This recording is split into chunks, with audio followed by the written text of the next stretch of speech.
Hello बच्चों, स्वागत है आपका फिर से समर्पण पाठ में। आज हम लोग पढ़ेंगे वैद्युत द्विध्रुव के कारण विद्युत विभव। तो बच्चों, दिए गए चित्र में ए बी एक द्विध्रुव आघूर्ण है जो माइनस क्यू और प्लस क्यू आवेश से मिलकर बना है। इस वैद्युत द्विध्रुव की कुल लंबाई 2a है। तो इस वैद्युत द्विध्रुव की कुल लंबाई 2a है तथा O इसका मध्यबिंदु है।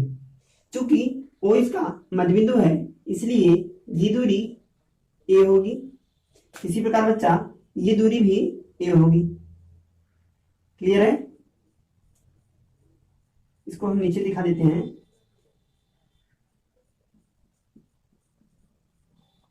यहां पे देखिए ये दूरी कितनी है? A है। मान लीजिए वैद्युत द्विध्रुव AB के केंद्र O से थीटा कोण बनाते हुए r दूरी पर एक अन्य बिंदु P है। इसी बिंदु P पर हमें वैद्युत विभव ज्ञात करना है। एक बार फिर से समझ लेते हैं इस फिगर को। दिए गए चित्र में AB एक द्विध्रुव आघूर्ण है जो दो विपरीत प्रकार के आवेशों माइनस क्यू और प्लस क्यू से मिलकर बना है। इस वैद्युत द्विध्रुव के बीच की कुल लंबाई 2a है। O इसका मध्यबिंदु है। चूंकि O वैद्युत द्विध्रुव AB का मध्यबिंदु है इसलिए ये लंबाई और ये लंबाई समान होगी।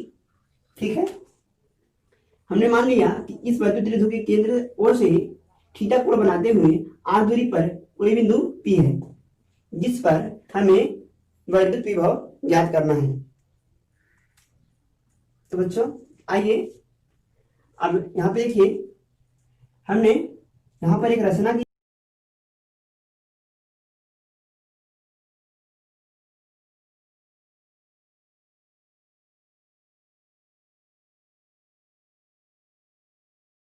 वैद्युत विभव ज्ञात करने के लिए अर्थात V का मान ज्ञात करने के लिए हमें ज्ञात होना चाहिए 1/4 पाई एप्सिलॉन 0 इंटू Q/R, जहां पर Q क्या है? इन दोनों बिंदुओं पर दिए गए आवेश हैं तथा R क्या है? बिंदु P से A तथा B के बीच की दूरी। बिंदु P से B तथा A की दूरियां क्रमशः R1 और R2 है। तो चूंकि हमें वैद्युत द्विध्रुव R के रूप में ज्ञात करना है बच्चों, इसलिए हमने क्या किया? हमने BP के बराबर यहां से रेखा OP को हमने इस प्रकार बढ़ा दिया ताकि यह BP के बराबर हो जाए। एक बार फिर से समझिए, हमने रेखा OP को बिंदु C तक इस प्रकार बढ़ाया ताकि BP बराबर BC हो जाए। क्लियर है? सबसे पहले हम इस त्रिभुज में इस भुजा और इस भुजा का मान ज्ञात करेंगे। क्यों? क्योंकि मुझे PC निकालना है। PC निकालने के लिए मुझे ये दूरी धन ये दूरी ज्ञात होना चाहिए। उसी प्रकार मुझे R2 निकालना है। R2 किसके बराबर है? PD के बराबर है। तो मुझे PD निकालने के लिए इस टोटल दूरी में से ये दूरी घटाना पड़ेगा। ये दूरी हमें अभी ज्ञात नहीं है बच्चों, इसलिए सर्वप्रथम हम इस दूरी को ज्ञात करेंगे। एक बार फिर से समझते हैं। मैंने क्या कहा? मैंने कहा बिंदु PO को बिंदु C तक इस प्रकार बढ़ाया ताकि BP बराबर PC हो जाए। अब ऐसा हमने क्यों किया? क्योंकि हमें जो वैद्युत विभव ज्ञात करना है वह R की टर्म में ज्ञात करना है। दैट मीन्स मुझे इस पूरी वैल्यू में R चाहिए। दूरी जो हमारी आएगी वह R के रूप में आनी चाहिए। इसलिए हमें इसी रेखा के बराबर अर्थात रेखा PB के बराबर हमने बिंदु O रेखा PO पर एक अन्य रेखा PC की रचना की। ठीक है, अब चलिए तो हम कहेंगे यहां पर बिंदु P यहां लिख लेते हैं। यहां दिख रहा होगा आप लोगों को बिंदु P से B तथा A की दूरियां R1 तथा R2 हैं। ये हमने मान लिया है। लिख लेंगे बच्चों। माना बिंदु P से B तथा A की दूरी क्रमशः R1 और R2 है। अब जरा ध्यान दीजिएगा, इस चित्र में ज्यामिति रचना से बच्चों हम क्या कहेंगे, हम कहेंगे जो हमारा पीसी है, पीसी बराबर है पीवी के, या इसको ऐसे कह सकते हैं पीवी बराबर है पीसी के। और पीसी को बच्चों हम दो भागों में तोड़ सकते हैं, पीसी को हम दो भागों में तोड़ सकते हैं। हम पीसी को लिख सकते हैं ओपी धन ओसी, तो ये हो जाएगा बच्चा ओपी धन ओसी। पीवी क्या है बच्चा, अगर हम पीवी की बात करें तो पीवी R1 के बराबर है, तो इस प्रकार R1 बराबर हो जाएगा ओपी। ओपी क्या है बच्चों, बिंदु O से P के बीच की दूरी, जिसे हम R माना है। तथा ओसी क्या है बच्चा, ओसी अभी हमें ज्ञात नहीं है। जरा ये देखिए कोण है, इस त्रिभुज में आते हैं हम, अगर कहें यह हमारा लंब है तो यह हमारा एक समकोण त्रिभुज हो जाएगा। हमने क्या किया, ये इस पे लंब डाला है, अगर ये इस पे लंब है तो यह एक समकोण त्रिभुज हो जाएगा। तो इस हम समकोण त्रिभुज बी सी ओ की बात कर रहे हैं। इस त्रिभुज में देखिएगा, हम कहेंगे ये कोण है, तो कोण के सामने वाली भुजा क्या हो जाएगी बच्चों, ये तो लंब हो जाएगा, ठीक है। तो अगर ये लंब है और 90 अंश के सामने वाली भुजा हम जानते हैं क्या होता है, ये कर्ण होता है, तो ये हमारा कर्ण हो गया, ये हमारा लंब हो गया, तो ये वाली भुजा हमारी क्या हो जाएगी, आधार हो जाएगी। क्लियर है। तो मुझे आधार ज्ञात करना है बच्चों, क्योंकि मुझे उसी का वैल्यू निकालना है। तो मुझे कर्ण ज्ञात है और आधार ज्ञात करना है, तो हम cos थीटा का प्रयोग करेंगे। cos थीटा बराबर हो जाएगा cos थीटा बराबर हो जाएगा आधार बटे धन। यहाँ पे देखिए बच्चों आधार क्या है ओसी, और कर्ण क्या है बच्चा ओबी। आगे इसे लिखना चाहें तो हम ओसी का वैल्यू हमें नहीं ज्ञात है, तो ओसी रहने देंगे। अब यहाँ पे देखो बच्चा ओबी का वैल्यू कितना है, ए। ये ए भाग में है, इस पर आएगा गुणे में हो जाएगा। तो अगर मैं आगे इसे लिखूं cos थीटा बराबर आएगा ओसी अपान ए। इसे बच्चा अगर हम आगे सॉल्व करेंगे तो लिख सकते हैं ओसी बराबर, ये भाग में है, इधर आएगा गुणे में हो जाएगा, तो ओसी बराबर हो जाएगा ए cos थीटा। क्लियर है, समीकरण नंबर 1। इसी प्रकार बच्चा हमें ओडी का भी वैल्यू निकालना पड़ेगा, तो हम आएंगे दूसरे समकोण त्रिभुज। अब यहाँ पे देखिए ये जो हमने यहाँ से लाइन ड्रा की है, ये इस पर 90 अंश कोण बनाता है, ऐसा हम मान के चल रहे हैं। यह इस पर कितने अंश कोण बना रहा है, 90 अंश का। तो बच्चा अगर यह कोण 90 अंश का है तो ये सामने वाली भुजा क्या हो जाएगी, कर्ण, और ये कोण है तो सामने वाली भुजा क्या हो जाएगी, लंब। अब देखिए ये लंब है, ये कर्ण है, तो निश्चित रूप से ये हमारा क्या हो जाएगा, आधार हो जाएगा। क्लियर है, फिर से समझिए, ये कोण है, कोण के सामने वाली भुजा लंब होती है, ये हमारा क्या हो जाएगा 90 अंश के सामने वाली भुजा कर्ण होती है। तो अगर बच्चा ये कर्ण है, ये लंब है, तो निश्चित रूप से ये हमारा क्या हो जाएगा, आधार हो जाएगा। अब मुझे आधार निकालना है, इसलिए पुनः हम इस त्रिभुज की बात करेंगे। त्रिभुज एओडी में cos थीटा बराबर हो जाएगा बच्चा आधार बटा कर्ण। अब अगर आधार की बात करें बच्चों, तो ये हमारा आधार है ओडी, और कर्ण हमारा क्या है ओए। पुनः बच्चा अगर इसे सॉल्व करेंगे, ओडी का वैल्यू नहीं ज्ञात है मुझे, इसी का वैल्यू मुझे ज्ञात करना है। अपान ओए, ओए क्या है, बिंदु ओ से ए के बीच की दूरी है, जिसे हम इस मान से व्यक्त करेंगे। तो अगर बच्चा इसको हम आगे लिखेंगे तो ये आ जाएगा, यहाँ पर देखिए ये हो जाएगा ओडी अपान ए,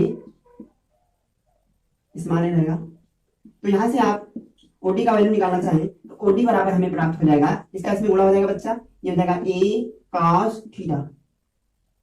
ठीक है, ये हमारा समीकरण नंबर 2 हो जाएगा।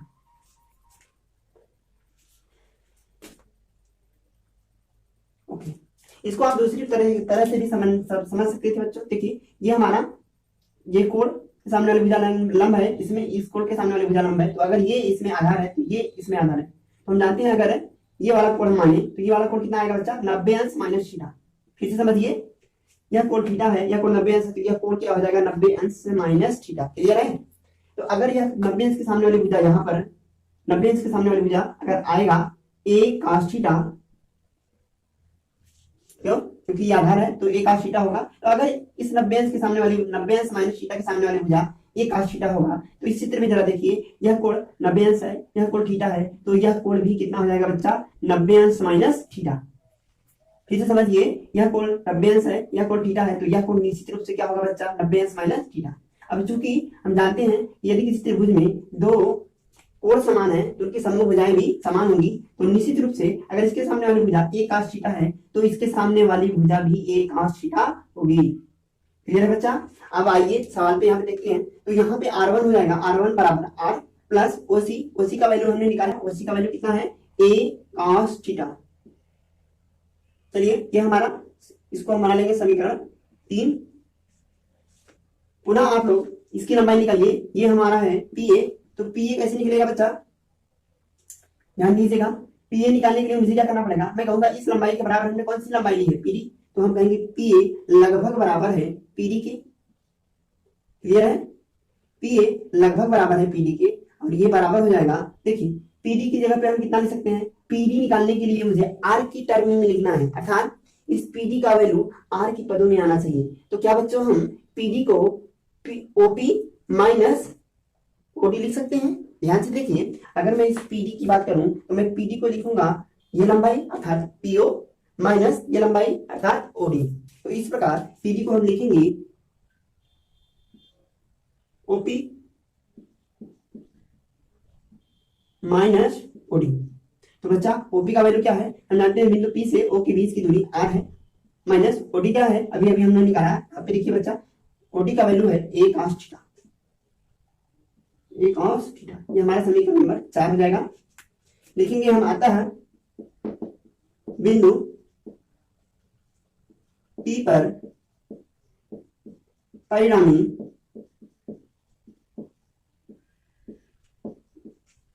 विद्युत विभव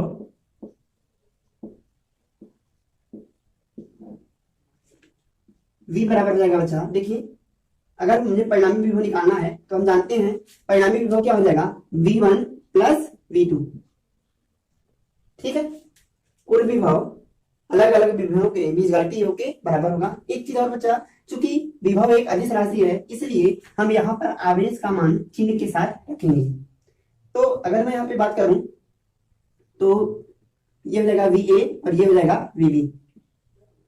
तो बिंदु ए पर विभव क्या होगा, हम जानते हैं विभव की परिभाषा से V बराबर हो जाएगा 1/4 पाई, ठीक है, एप्सिलॉन 0 इंटू Q मतलब प्लस Q, क्योंकि यहाँ पर धनावेश है, अपान R की जगह पे यहाँ क्या आएगा बच्चा R2। ठीक है, और यहाँ पे देखिए प्लस VB क्या है, बिंदु B के कारण P पर उत्पन्न विभव। तो इसको लिखेंगे बच्चा 1/4 पाई एप्सिलॉन 0 इंटू आवेश, आवेश कितना बच्चा माइनस Q, माइनस चिन्ह इसलिए रख रहे हैं क्योंकि विभव एक अदिश राशि है और हमें इसको चिन्ह के साथ लिखना है, अपान उनके बीच की दूरी, उनके बीच की दूरी कितना है बच्चा, P से B के बीच की दूरी R1 है। अगर आप देखेंगे इसमें तो आप लोगों को बहुत सारी चीजें कॉमन मिल रही हैं, तो हम यहाँ से 1/4 pi epsilon 0 into Q common ले रहे हैं, क्योंकि बच्चा ये दोनों में है। ध्यान दीजिए, क्या आप लोग देख रहे हैं Q/4 पाई एप्सिलॉन 0 इन दोनों में कॉमन है। तो अगर हम Q/4 पाई एप्सिलॉन 0 कॉमन लें तो बच्चा यहाँ पे बचेगा 1/R2, यहाँ पे देखिए माइनस और प्लस मिलकर क्या हो जाएगा बच्चा -1/R1। चलिए इसे आगे सॉल्व करेंगे तो ये आएगा Q/4 पाई एप्सिलॉन 0, यहाँ पे देखिए इसका गुणा इसमें हो जाएगा, इसका गुणा इसमें हो जाएगा, तो ये आएगा हर में R1 R2, ऊपर हो जाएगा R1 माइनस R2। अब बच्चों हम करेंगे कुछ नहीं, समीकरण 3 और समीकरण 4 से R1 और R2 का वैल्यू रख देंगे। तो अगर बच्चा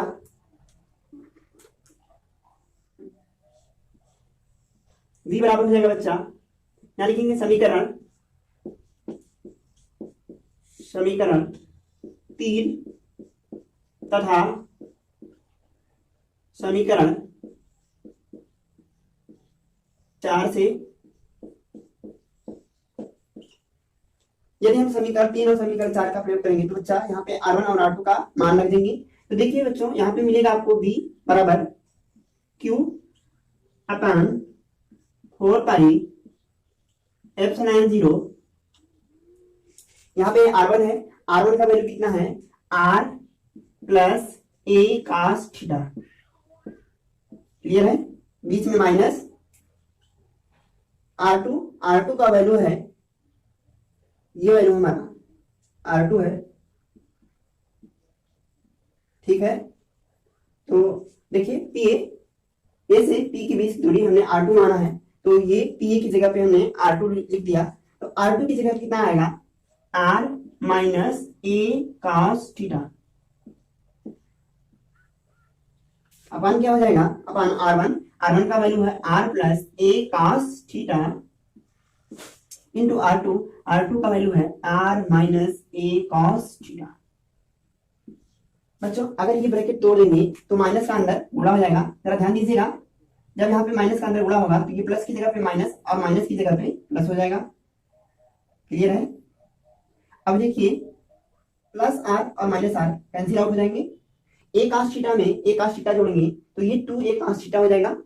इस क्यू को हम अंदर भेज रहे हैं, क्यों? क्योंकि हमें v का मान p के रूप में निकालना है।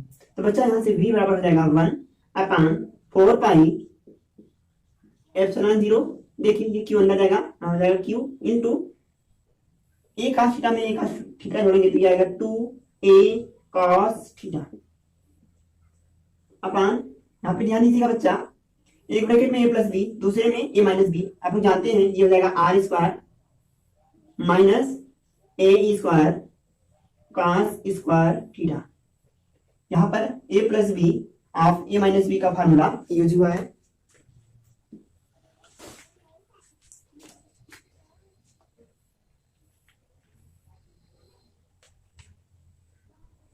चलिए बच्चा अब ध्यान दीजिएगा, यहाँ पे आप लोगों को दिख रहा होगा या कहिए तो मिटा दे। तो जानते हैं 2AQ बराबर होता है P, जो कि वैद्युत द्विध्रुव आघूर्ण कहलाता है।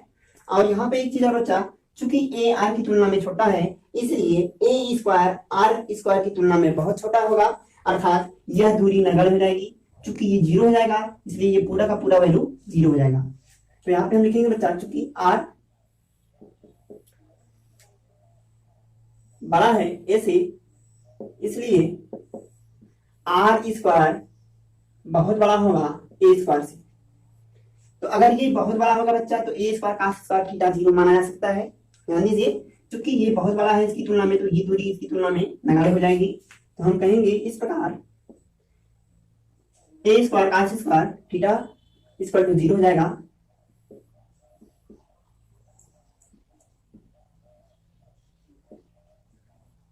लगभग बराबर होगा 0 के। अब ध्यान दीजिए बच्चों, 2AQ की जगह पे हम P रखेंगे तो V बराबर हमें मिल जाएगा, यहां लिख लीजिएगा आप 2AQ बराबर होता है P, जिसे हम बोलते हैं वैद्युत द्विध्रुव आघूर्ण। चलिए बच्चा यहाँ पे ये वैल्यू रखेंगे इसमें तो हमें V बराबर प्राप्त हो जाएगा 1/4 एप्सिलॉन 0 इंटू इस पूरे की जगह पे P cos theta upon R square. अगर यहीं पे हम R का गुणा और भाग कर दें तो यहाँ पे देखिए R क्यूब हो जाएगा और यहाँ पर R हो जाएगा। तो क्या हम इसको ऐसे लिख सकते हैं, v बराबर 1/4 epsilon 0 of p into P R cos theta upon R cube. ये कैसे है बच्चों, हमने R का ऊपर नीचे गुणा कर लिया। अब चूंकि हम जानते हैं पी आर कॉस थीटा, ये आप लोग जानते हैं। अगर इसको हम वेक्टर फॉर्म में लिखना चाहें इस पूरे को तो हमें लिखना पड़ेगा v बराबर 1/4 epsilon 0 into P dot are upon R cube.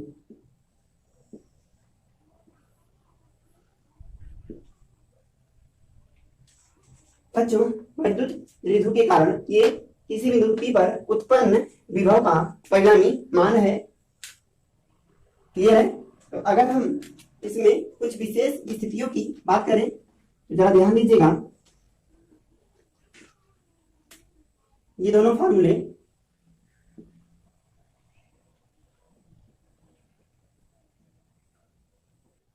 तो अगर हम विशेष स्थिति की बात करें बच्चा तो ये P यहां भी हो सकता है, यानी इन दोनों आवेशों को मिलाने वाली रेखा पर हो सकता है, या बिंदु O के ठीक ऊपर हो सकता है। क्लियर है? तो यहाँ पे हम क्या करेंगे, यदि बिंदु P यहाँ पे लिखेंगे, यदि बिंदु P आवेशों को मिलाने वाली रेखा पर स्थित हो, अर्थात बिंदु P वैद्युत द्विध्रुव की अच्छी रेखा पर हो, अच्छी रेखा पर हो, तो बच्चों इस दशा में कोण कितना हो जाएगा, देखिए ये वाला बिंदु यहाँ कहीं पर आ जाएगा, तो कोण कितना हो जाएगा 0 अंश। तो यहाँ पे थीटा बराबर कितना हो जाएगा बच्चों 0 अंश। अगर यह मान इस समीकरण में हम रखेंगे तो हमें v बराबर 1/4 pi epsilon 0 into p dot r अपान p डॉट r cos 0 अंश अपान r क्यूब प्राप्त होगा।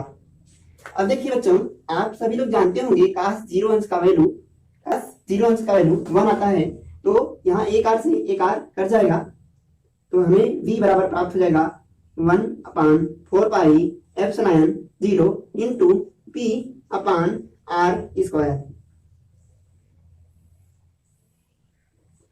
ठीक है, अगर हम बिंदु P को निरक्षी रेखा पर मानेंगे, यहाँ मिटा देते हैं स्थिति फर्स्ट से। अब यदि स्थिति सेकंड में कहेंगे, यदि बिंदु P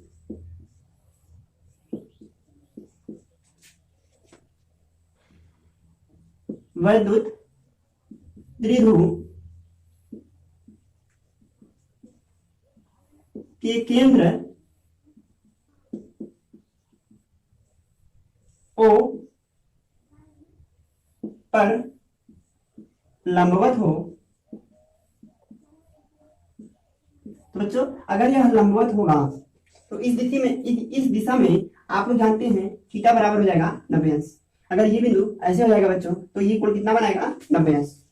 तो अगर यह यहाँ पे 90 अंश हो जाएगा तो cos ये 90 अंश हो जाएगा, और हम जानते हैं cos 90 अंश का वैल्यू कितना आएगा 0। तो इस प्रकार वैद्युत द्विध्रुव की निरक्षी रेखा पर वैद्युत विभव का मान 0 होता है।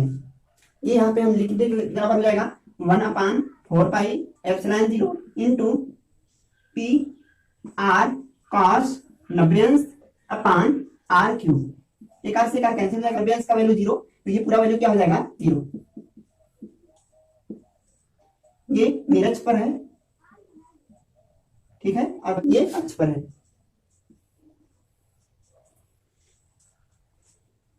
इस वीडियो में इतना ही। यदि आपको वीडियो अच्छा लगा हो तब चैनल को शेयर कीजिए, सब्सक्राइब कीजिए। मिलते हैं अगली वीडियो में, तब तक के लिए keep learning and stay home.